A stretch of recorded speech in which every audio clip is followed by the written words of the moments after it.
అందరికీ నమస్తే, నేను మీ తిరుపతి. రైతులు చూడాల్సిన వీడియో ఇది. మరీ ముఖ్యంగా ఎవరెవరికైతే రైతు బంధు రాలేదో వాళ్ళు చూడాల్సిన వీడియో ఇది.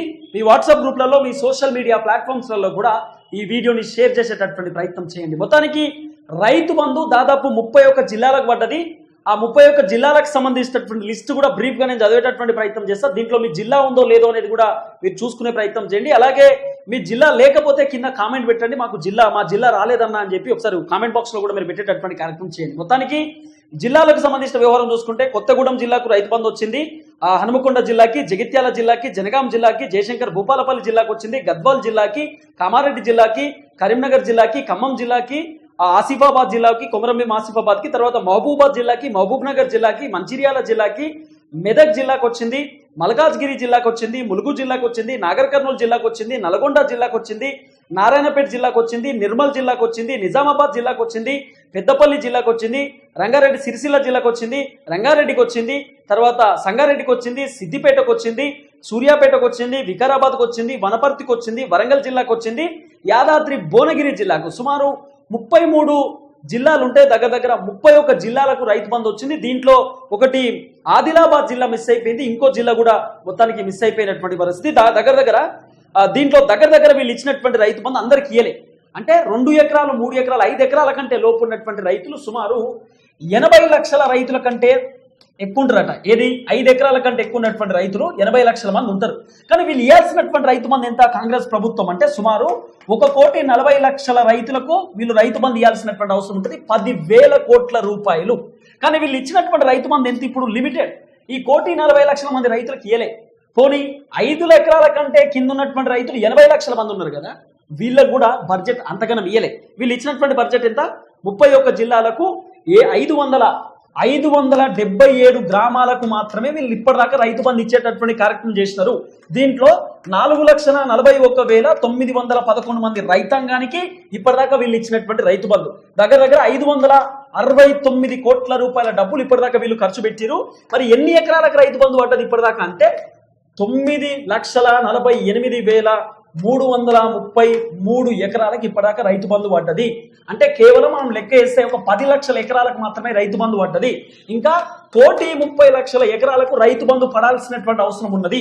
కానీ చాలా మంది రైతులు పొద్దు నుండి నానా రకాల ఫోన్లు, మామూలు ఫోన్లు కావు, మాకైతే ఒక 100 నుండి 150 ఫోన్లు వచ్చినాయి. చాలా మంది రైతులు అడుగుతున్నటువంటి ప్రశ్న, అన్న రైతు బంధు ఎప్పుడు వస్తుంది, ఎప్పుడు ఇస్తారు రైతు బంధు, ఏ టైంకి ఇస్తారు, ఎందుకు ఇస్తలేరు మాకు రైతు బంధు అని చెప్పి చాలా మంది పబ్లిక్ అడుగుతున్నటువంటి క్వశ్చన్. దానికి మేము కొంత సమాధానం కూడా చెప్పేటటువంటి ప్రయత్నం చేస్తాం. ఎందుకంటే ఆ రైతులు అడిగేటటువంటి ప్రశ్నకి మనం అందరం జవాబుదారీతనం సమాధానం ఇవ్వాల్సినటువంటి అవసరం ఉంటుంది కాబట్టి. సో చాలా మంది రైతులు వాళ్ళ ఎమ్మెల్యేల దగ్గరికి పోతుర్రట.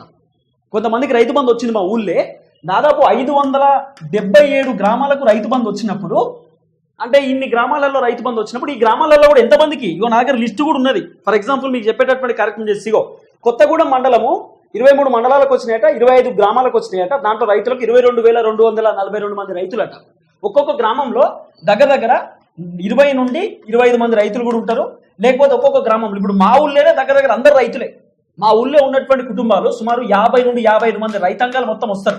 50 నుండి 55 మెంబర్స్ ఫార్మర్స్ ఉంటారు. దీంట్లో మా నాన్నకు 2 ఎకరాల కంటే కిందనే ఉంటుంది. 2 ఎకరాల ఏదో ఒక 2 ఎకరాలు 20 గుంటలు ఏదో ఉంటుంది. మా నాన్న కూడా రైతు బంధు పల్లె. మా నాన్న కూడా ఎమ్మెల్యే దగ్గరికి పోతుండట. అందరూ రైతు బంధు పడ్డటువంటి వాళ్ళేమో కొంత సైలెన్స్ ఉన్నారు, రైతు బంధు పడనటువంటి వాళ్ళందరూ ఎమ్మెల్యేల దగ్గరికి పోతున్నారు. ఇప్పుడు ఎమ్మెల్యేలకు పెద్ద తలనొప్పిగా మారింది. ఏం చేయాలో ఎమ్మెల్యేలకి అర్థమైతలేదు. ఎందుకంటే ముఖ్యమంత్రి రేవంత్ రెడ్డి వ్యవహారం ఏందో, రేవంత్ రెడ్డి కథ ఏందో రేవంత్ రెడ్డికి అర్థమైతలేదు, రేవంత్ రెడ్డి వ్యవహారం ఏందో ఎమ్మెల్యేలకు కూడా అర్థమైతలేదు. ఇప్పుడు ఒక ఊళ్ళే ఎందుకు ఒక 100 మంది రైతులు ఉంటే, ఒక ఊళ్ళో 100 మంది రైతులు ఉంటే ఈ 100 మందిలో ఒక 30 మందికి పడి 70 మంది రైతులకు పడకపోతే వాళ్ళు ఎంత బాధపడతారు, వాళ్ళు ఎంత ఇబ్బంది పడతారు. కాబట్టి ఈ 70 మంది రైతులు ఏం చేస్తున్నారట, మాకు ఎందుకు రైతు బంధు వల్లే అని చెప్పి ఫస్ట్ వీళ్ళు బ్యాంకుకు పోతున్నారు. బ్యాంకులో అడుగుతున్నారు, ఏమైనా సార్ మాకు రైతు బంధు వల్లే అని చెప్పి. బ్యాంక్ అధికారులు ఏమో మాకు సంబంధం లేదు, అది మీ అకౌంట్లో ట్రాన్సాక్షన్ అయితే మాకు అవసరం లేదని చెప్పి బ్యాంక్ అధికారులు చెప్పుడుతుంటే వీళ్ళు మళ్ళీ కలెక్టర్ ఆఫీస్ పోతున్నారు. కలెక్టర్ ఆఫీస్లో కూడా అడుగుతున్నాడు, సార్ మాకు రైతు బంధు ఇప్పటిదాకా రాలంటే కలెక్టర్ సార్ మాకు సంబంధం ఉండదు, అదంతా గవర్నమెంట్ దగ్గర నుండి వస్తుంది, మన దగ్గర ఏమి ఉండదని చెప్పి కలెక్టర్ సార్ చెప్తే వీళ్ళు చక్కగా ఇట్లా కాదని చెప్పి ఎమ్మెల్యే దగ్గరికి పోతున్నారు. ఎమ్మెల్యేల దగ్గర పోయి ఎమ్మెల్యే క్యాంప్ ఆఫీస్లో, ఎమ్మెల్యే పార్టీ ఆఫీస్లో, లేకపోతే ఎమ్మెల్యే ఎక్కడ రోడ్డు మీద పోతే రోడ్డు మీదనే ఆపి అడుగుతున్నారట, సార్ మాకు మా ఊళ్ళే 100 మంది రైతులు ఉంటే 30 మందికి వచ్చింది, 70 మందికి రాలే, ఎందుకు రాలే, ఎందుకు రైతు బంధు ఇయ్యలే? మరి వాళ్ళకి ఎట్లు ఇచ్చారు, మాకెందుకు ఇయ్యలే? అంటే వాళ్ళు రైతులు అన్నప్పుడు మేము రైతులం కాదా? వాళ్ళకు 2 ఎకరాల లోపు ఉన్నటువంటి వాళ్ళకు రైతు బంధు వచ్చింది, మాకు అసలు 1 ఎకరమే ఉన్నది, 1 ఎకరం 40 గుంటలు ఉన్నది, లేదా నాకు 20 గుంటలు ఉన్నది, 30 గుంటలు ఉన్న నాకెందుకు రైతు బంధు రాలే? అంటే వానికి రైతు బంధు ఇస్తారుగా నాకు ఇయ్యరా? ఎందుకు ఇయ్యరు సార్ అని చెప్పి ఇప్పుడు పంచాయతీ పెట్టుకుంటారు చాలా మంది రైతులు. ఎమ్మెల్యేల దగ్గరికి పోతురు, మంత్రులను ఆపుతురు, ఎంపీపీలు జెడ్పీటీసీలు ఎంపీటీసీలు ఎవరు ఉంటారు కదా వాళ్ళ ఊళ్ళే పెద్ద మనుషులు వాళ్ళందరిని ఆపుతుర్రట, అడుగుతుర్రట ఏమైందని చెప్పి, రైతు బంధు ఎటుపోయిందని చెప్పి, ఎందుకు ఇస్తలేరని చెప్పి. ముఖ్యమంత్రి రేవంత్ రెడ్డి దెబ్బకు పాపం ఎమ్మెల్యేలు బలైతురు. ఇప్పుడు ఎమ్మెల్యేలు సమాధానం చెప్పలేకపోతురు. ఎమ్మెల్యేలు ఊళ్ళే తిరగాలంటే భయం అవుతుంది. రైతు బంధు ఏమైందని రైతులు అడుగుతారేమో, మాకు రైతు బంధు ఎందుకు ఇవ్వలేదని పుసుకున్న రైతులు కొడతారేమో, దాడిచ్చి తంతరేమో ఎమ్మెల్యేలు అని చెప్పి ఎమ్మెల్యేలు ఊళ్ళే తిరగడానికి కూడా భయపడుతురు. నెత్తి పట్టుకుంటారు ఎమ్మెల్యేలు, ఏం చేయాలని అర్థమైతలేదు. అయితే ఎమ్మెల్యేలు అంటే ఇప్పుడు మంత్రులను అడుగుతుర్రట. చాలా మంది నియోజకవర్గాల్లో ఉన్నటువంటి ఎమ్మెల్యేలు ఉంటారు కదా, వాళ్ళు మంత్రులను అడుగుతురు, సార్ రైతు బంధు ఏమైందని జనం మాకు ఇట్లా గుంక ఇస్తుర్రు, జనం వచ్చి మమ్మల్ని క్వశ్చన్ చేస్తున్నారు, మేము ఏం చెప్పాలో అర్థమైతలేదు, మేము ఆ కాన్స్టిట్యున్సీలో తిరగాలంటే భయం అవుతుంది సార్, రైతు బంధు అంటారు, రుణమాఫీ అంటారు, కళ్యాణ లక్ష్మి అంటారు, 2500 రూపాయలు మహిళలకు ఇస్తా అని చెప్పి ఏమైంది అంటారు, 500 రూపాయల బోనస్ అంటారు, గ్యాస్ సిలిండర్ అంటారు, 200 యూనిట్ల కరెంట్ అంటారు, ఏమైందని మమ్మల్ని పానం తీస్తున్నారు సార్, మేము ఏం చేయాలో చెప్పుర్రి, అసలు మేము ఎటు పోవాలి, మా కథ ఏంది, మేము కాన్స్టిట్యున్సీలలో తిరగాలన్నా వద్దా అని చెప్పి ఇప్పుడు ఎమ్మెల్యేలకు పెద్ద టెన్షన్ పట్టుకున్నది. ఎమ్మెల్యేలు మంత్రులకు ఫిర్యాదు అవుడు, మంత్రులు ముఖ్యమంత్రి రేవంత్ రెడ్డి గారికి చెప్పుడు, రేవంత్ రెడ్డి గారు మరి ఎమ్మెల్యేలు అందరూ మమ్మల్ని క్వశ్చన్ చేస్తారు, మంత్రులు కదా మరి మేము సమాధానం చెప్పాల్సిన అవసరం ఉంటుంది, మేము మంత్రులేమో ఎమ్మెల్యేలకు సమాధానం చెప్తే మరి మంత్రులకు ఎవరు సమాధానం చెప్తారు, ముఖ్యమంత్రి సమాధానం చెప్పాలి. ముఖ్యమంత్రి దగ్గర ఆన్సర్ లేదు. ఆన్సర్ లేక మంత్రుల తాకిడి తట్టుకోలేక ముఖ్యమంత్రి రేవంత్ రెడ్డి సార్ నిన్న ప్రెస్ మీట్ పెట్టి రైతు బంధు గురించి మాట్లాడే ప్రయత్నం చేసిండు, రైతు భరోసా గురించి. రైతు భరోసా పైన దుష్ప్రచారాలు చేస్తున్నారు, కావాలని మమ్మల్ని ఇబ్బంది పెడుతున్నారు, అందరికి వస్తాయి టెన్షన్ పడవద్దు, మార్చి 31వ తారీఖు లోపు అందరి అకౌంట్లలో డబ్బులు వేస్తామని చెప్పి ముఖ్యమంత్రి రేవంత్ రెడ్డి గారు మంత్రుల తాకిడి తట్టుకోలేక మాట్లాడే కార్యక్రమం చేసిండు.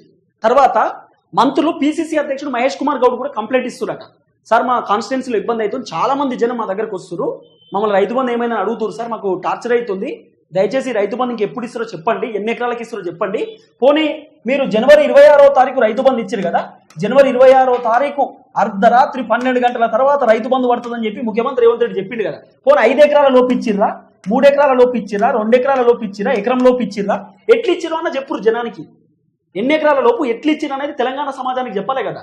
సింపుల్ ఏం చేసిరు, 12 గంటల తర్వాత రైతు బంధు వస్తుందని చెప్పారు, సండే కాబట్టి 26వ తారీఖు ఏలేమని చెప్పారు, ఓకే ముఖ్యమంత్రి రేవంత్ రెడ్డి చెప్పినంత అంత బాధ్యత మంచిగానే ఉన్నది.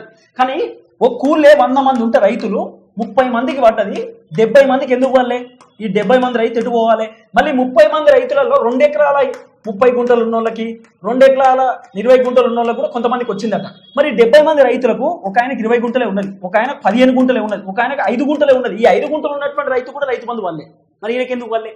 సెలెక్టెడ్ పర్సన్స్కి రైతు బంధు ఎందుకు ఇచ్చిర్రు, అసలు ఎట్లా ఇచ్చింది ప్రభుత్వం, ఎట్లా సర్వే చేసిరు, ఏ విధంగా మీరు రైతు బంధు ఇచ్చే కార్యక్రమం చేసిరు? నిజంగానే మీరు రైతు బంధు ఇవ్వాలనుకుంటే ఫస్ట్ మీరు ఏం చేయాలి, 2 ఎకరాల లోపు ఉన్నటువంటి రైతుకి ఇవ్వాలి, లేకపోతే 1 ఎకరం ఉన్నటువంటి రైతులకు ఇవ్వాలి, లేకపోతే 20 గుంటల కంటే లోపు ఉన్నటువంటి రైతులకు ఇస్తే అప్పుడు రైతులకు అర్థమవుతుంది, అచ్చా పలానికి గింత ఇచ్చిరు ఇది కథ అని చెప్పి తెలుస్తుంది. కానీ ఏది తెలియకుండా సోమలింగడి అని ఒక సామెత ఉంటుంది కదా, పోషయ్య దోషయ్య అని ఒక సామెత ఉంటుంది, సేమ్ అదే కథ. ఎంత రైతు బంధు ఇచ్చిరో తెలియదు, ఎన్ని ఎకరాలకు ఇచ్చిరో తెలియదు, పేర్లు కొన్ని సెలెక్ట్ చేసిరు, బుద్ధి పడేసారు, కథం టకా టకా టకా టిక్ టిక్ అని పడుతుంది అన్నాడు ముఖ్యమంత్రి Revanth sir, tick tick tick tick tick మెసేజ్లు వస్తాయండి, ఇవి మెసేజ్లు ఇవి, మరి ఎటుబాయ నీ మెసేజ్లు? రైతులందరూ ఆందోళన చెందుతున్నారు, ఏమైందని అడుగుతుర్రు, ఎమ్మెల్యేలను క్వశ్చన్ చేస్తున్నారు, ఎమ్మెల్యేలు మంత్రులను అడిగితే మంత్రులు పిసిసి మహేష్ కుమార్ గౌడ్ని అడిగితే మహేష్ కుమార్ గౌడ్ ఏం చెప్పాలో కూడా అర్థమైతలేదు. కేవలం రైతు బంధు వల్ల కాంగ్రెస్ మొత్తం ఇప్పుడు చెడ్డ పేరు వస్తున్నది. ఇప్పుడు రైతులు మీరు ఊకుంటే అంటే మీరు ఇట్లా చేస్తే రైతులు ఊకునేటోళ్ళేనా? ఎవరైనా ఊకుంటారు రైతులు? వాళ్ళు ఊళ్ళే 70 మంది అంటే 30 మందికి ఇచ్చి 70 మందికి అయిపోతే ఏ రైతులు ఊకుంటారు? పోనీ ఎప్పుడు వస్తుందో చెప్తారో చెప్తలేదు. ఇప్పుడు ఫస్ట్ విడత 4 లక్షల మందికి ఇచ్చారు, ఓకే, మరి రెండో విడత ఇంతలా ఎన్ని లక్షల మందికి? 10 లక్షల మందికి ఇస్తారా, 5 లక్షల మందికి ఇస్తారా, 15 లక్షల మందికి ఇస్తారా, లేకపోతే 5 ఎకరాల లోపు ఇస్తారా, 10 ఎకరాల లోపు ఇస్తారా? ఇది చెప్పుర్రి, ఇదెందుకు చెప్తలేరు? రెండో విడత ఎప్పుడు ఇస్తారు, మూడో విడత ఎప్పుడు ఇస్తారు, 4వ విడత ఎప్పుడు ఇస్తారు, 5వ విడత ఎప్పుడు ఇస్తారు, 6వ విడత ఎప్పుడు ఇస్తారు, మార్చి 31వ తారీఖు లోపు ఎన్ని విడతలు ఇస్తారు, 5 విడతల, 10 విడతల, 15 విడతల, ఎప్పుడు ఇస్తారనే తెలంగాణ సమాజానికి చెప్పండి, రైతులకు చెప్పండి. అడుగుతున్నారు రైతులు. రైతుల దెబ్బకు ఎమ్మెల్యేలు మంత్రులకు ఫిర్యాదు అవుతారు, మంత్రులు ఇక ముఖ్యమంత్రి రేవంత్ రెడ్డి రెస్పాన్స్ ఇస్తలేదని చెప్పి హైకమాండ్కి ఫిర్యాదు అవుతారట మంత్రులు. హైకమాండ్కి చెప్తారు, కాంగ్రెస్ హైకమాండ్కి. అధిష్టానం ఇప్పుడు రేవంత్ రెడ్డి గారి పైన చాలా సీరియస్ ఉన్నారట. ఎందుకంటే కాంగ్రెస్ హైకమాండ్ ముఖ్యమంత్రి రేవంత్ రెడ్డికి టాస్క్ ఇచ్చిర్రు, ఏంటది, Bharatiya Janata party BRS party కంటే ఎక్కువ సీట్లు గ్రామ పంచాయతీలో రావాలి అంటే 12,000 మంది సర్పంచ్లు ఉంటే దీంట్లో 5,000 నుండి 6,000 నుండి 7,000 మంది సర్పంచ్లు కేవలం కాంగ్రెస్ వాళ్ళే గెలవాలి అంటే బీజేపీ బీఆర్ఎస్ కంటే ఎక్కువ సీట్లు కాంగ్రెస్కే రావాలి. మీరు ఏమన్నా చేయండి. ఎందుకంటే మొత్తం రూరల్ ప్రాంతాలకు గెలిచినాయి. మొన్న జరిగినటువంటి అసెంబ్లీ ఎన్నికలలో జనం మొత్తం రైతులు, చాలా మంది రైతులు ఓట్లేసారు కాంగ్రెస్ పార్టీకి. ఊళ్ళో ఉన్నటువంటి జనాలు వేసిరు ఓట్లు. ఈ హైదరాబాద్లో ఉండేటోళ్ళు ఎక్కువ కాంగ్రెస్ పార్టీకి నమ్మి ఓట్లు వేయలే. హైదరాబాద్లో ఉన్నటువంటి దాదాపు 39 సీట్లు బీఆర్ఎస్ పార్టీకి, దగ్గర దగ్గర 70 నుండి 90% సీట్లు మొత్తం హైదరాబాద్కి సంబంధించిన సీట్లే బీఆర్ఎస్ పార్టీకి.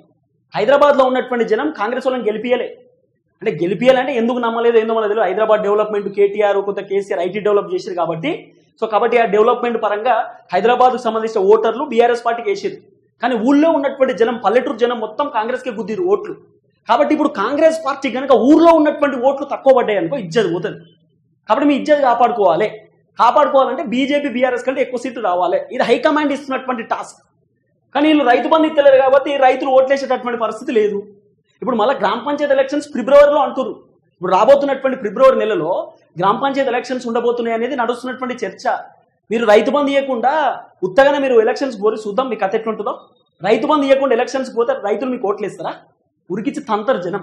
ఏమైంది రైతు బంధు అని అడుగుతారు. చెప్పింది మీరే కదా, మార్చి 31వ తారీఖు లోపు ఇస్తాం. ఎప్పుడు ఇస్తావు చెప్పు. 31వ తారీఖు లోపు అంటే ఎన్ని ఎకరాలకు ఇస్తావు, ఎంతమందికి ఇస్తావు, ఏం చేస్తావు? విడతల వారికి ఇస్తావా? మార్చి 31వ తారీఖు లోపు ఏ డేట్కి ఇస్తావు? అందరికి ఒకటేసారి ఇస్తావా చెప్పు. దానికి సమాధానం చెప్పు. ఏదో తూతూ మంత్రం తుమ్మకాయ మంత్రం అంతా నడవదు కదా. రైతులు ఊకోరు కదా. ఆఖరికి కాంగ్రెస్ పార్టీ ఇన్ఛార్జి ఆమె దీపాదాస్ మున్సి కాంగ్రెస్ హైకమాండ్కి కంప్లైంట్ ఇచ్చారట. సార్ రైతులందరూ మొత్తం రోడ్ల మీదకి వస్తున్నారు, ధర్నాలు చేస్తున్నారు, ఆగమాగం ఉంది పరిస్థితి అంతా. కలెక్టర్ ఆఫీస్లో పోతురు, ఎమ్మెల్యేల దగ్గరికి పోతురు, కాంగ్రెస్ అంతా డిస్టర్బెన్స్ కనబడుతుంది, ఇప్పుడు అంత ఆగమాగం ఉంది పరిస్థితి. కాబట్టి ఎట్టి పరిస్థితులలో మనం యాక్షన్ తీసుకోవాలని చెప్పి కాంగ్రెస్ హైకమాండ్ ముఖ్యమంత్రి రేవంత్ రెడ్డి గారి పైన చాలా సీరియస్ అయ్యారు అనేది ప్రధానంగా వినబడుతున్నటువంటి చర్చ. సీరియస్ అయ్యిర్రు. ఏది రైతు బంధు అసలు ఎందుకు లోపం జరుగుతున్నది, రైతు బంధు అసలు ఏం జరుగుతుంది, ఎట్లా ఇస్తుర్రు రైతు బంధు, ఏ విధంగా ఇస్తుర్రు, రైతులు ఎందుకు ఢిల్లీ దాకా, చాలా మంది రైతులు ఢిల్లీ దాకా కూడా పోతుర్రట. ఢిల్లీ దాకా పోయి నిరసన వ్యక్తం చేస్తున్నారు. ఢిల్లీలో కాంగ్రెస్ పార్టీ ఏఐసిసి ఆఫీస్ ముందు రైతు భరోసాకు సంబంధించినటువంటి ప్లకార్డులు, హోర్డింగ్లు కనబడుతున్నాయి. తెలంగాణ రైతులను మోసం చేసిన రేవంత్ అని చెప్పి అక్కడ హోర్డింగ్లు, ఫోటోలు పెట్టిరట కాంగ్రెస్ హైకమాండ్ ఆఫీస్ ముందు.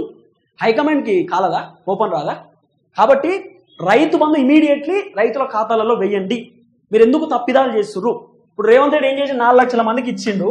4 లక్షల మందికి ఇస్తే మిగిలినటువంటి వాళ్ళు ఎటు పోతారు, ఏం చేస్తారు? 1,50,00,000 మంది, ఏది 1,40,00,000 మంది అంటే 1,40 ఎకరాలకు రావాలి. 1,40 ఎకరాల భూములకు రావాల్సింది దగ్గర దగ్గర 80 లక్షల మందికి రావాల్సినటువంటి రైతు బంధు ఇప్పటిదాకా ఇవ్వకపోతే 80 లక్షలలో మీరు ఇచ్చింది కేవలం 4 లక్షలే అయితే మిగతా రైతులు ఎటు పోతారు, ఏం చేస్తారు వాళ్ళంతా? కాబట్టి రైతులు కూడా ఆందోళన వ్యక్తం చేస్తారు.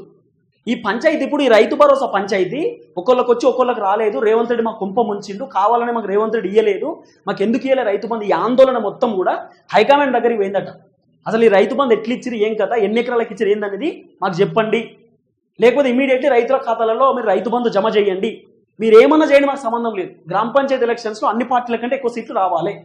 ఇది మీరు చేయాల్సినటువంటి టాస్క్. రైతు భరోసా పైన ముఖ్యమంత్రి రేవంత్ రెడ్డి గారికి కాంగ్రెస్ హైకమాండ్ వార్నింగ్ ఇచ్చింది అనేది వినబడుతున్నటువంటి చర్చ. చాలా మంది రాజకీయ విశ్లేషకులు, సీనియర్ జర్నలిస్టులు కూడా ఈ అంశం పైన మాట్లాడుతూ ముందుకు వస్తారు. రేవంత్ రెడ్డి వ్యవహారం, రేవంత్ రెడ్డి ఒంటెత్తిపోకడా, రేవంత్ రెడ్డి పర్ఫార్మెన్స్, రేవంత్ రెడ్డి తీసుకుంటున్నటువంటి నిర్ణయాలు, రేవంత్ రెడ్డి కథ, ఇదంతా దీనిపైన మొత్తం హైకమాండ్ చాలా సీరియస్గా ఉన్నారట. మంత్రులు కూడా ఏం చెప్పలేకపోతున్నారు. మీరు చూడు, వ్యవసాయ శాఖ మంత్రి తుమ్మల నాగేశ్వరరావు ఎక్కడైనా మాట్లాడంగా విన్నరా? ఏదో పొంగులేటి శ్రీనివాసరెడ్డి లేకపోతే ఉత్తమ్ కుమార్ రెడ్డి వీళ్ళు చిన్నగా మాట్లాడుతున్నారు అంతే. అంటే పెద్ద ఎత్తున వీళ్ళు కూడా ఏం డిస్కషన్ చేస్తలేదు. రేపటి రోజు అయినా చిన్నదో మీదో అయినా కూడా మొత్తం రేవంత్ రెడ్డి మీద నెట్టొచ్చు. ఎందుకంటే రేవంత్ రెడ్డి డిసిషన్స్ అన్ని ఆగస్టు 15వ తారీఖు లోపు రుణమాఫీ చేస్తా అని చెప్పింది కూడా రేవంత్ రెడ్డి సారే. జనవరి 26వ తారీఖు మేము రైతు బంధు చేస్తా అని చెప్పింది రేవంత్ రెడ్డి సారే. ఒక క్లారిటీ లేదు ఆయన దగ్గర, 1% క్లారిటీ లేదు. అసలు పైసలు ఉండి ఇస్తుర్రా, లేకుండా ఇస్తుర్రా, లేకపోతే ఉత్తగానే హామీలు ఇస్తుర్రా అనేది అర్థమైతలేదు. మరి నిజంగా మీ తాను 10,000 కోట్ల రూపాయల డబ్బులు ఉంటే రైతుల ఖాతాలలో జమ చేయవచ్చు కదా. పోనీ జమ చేసి ఓకే, కొంతమందికి వచ్చింది, ఎంతమందికి వచ్చిందో కూడా ఎందుకు చెప్తలేరు, ఎందుకు చెప్పలేకపోతుర్రు? ఎన్ని ఎకరాలకు వచ్చిందో ఎందుకు చెప్పలేకపోతుర్రు? ఎన్ని ఎకరాల లోపు ఇచ్చిరనేది ఎందుకు చెప్పలేకపోతుర్రు? ఎంతమంది రైతులకు ఇచ్చిరని ఎందుకు చెప్పలేకపోతుర్రు? మిగిలినటువంటి రైతులకు ఎందుకు రాలేదు అనేది ఎందుకు చెప్పలేకపోతుర్రు? ఇవన్నీ చెప్పాలి కదా. సో మొత్తానికైతే వీళ్ళు విడతల వారికి ఇద్దామనేటటువంటి ఆలోచనలో కాంగ్రెస్ ప్రభుత్వం ఉన్నదట, విడతల వారికి ఇస్తాం, ఒక్కొక్కరికి ఇండివిజువల్గా ఇచ్చేటటువంటి కార్యక్రమం చేస్తామని చెప్పి సో ప్రభుత్వం తీసుకుంటున్నటువంటి డిసిషన్ అనేది వినబడుతున్నటువంటి చర్చ. కానీ ఈ రైతు భరోసా పైన అంటే రేవంత్ రెడ్డి వ్యవహారం పైన, రేవంత్ రెడ్డి చేస్తున్నటువంటి కథ పైన కాంగ్రెస్ హైకమాండ్ ముఖ్యమంత్రి రేవంత్ రెడ్డి గారి పైన చాలా సీరియస్గా ఉన్నారనేది కొంత వినబడుతున్నటువంటి చర్చ. చూద్దాం ఏం జరగబోతుంది.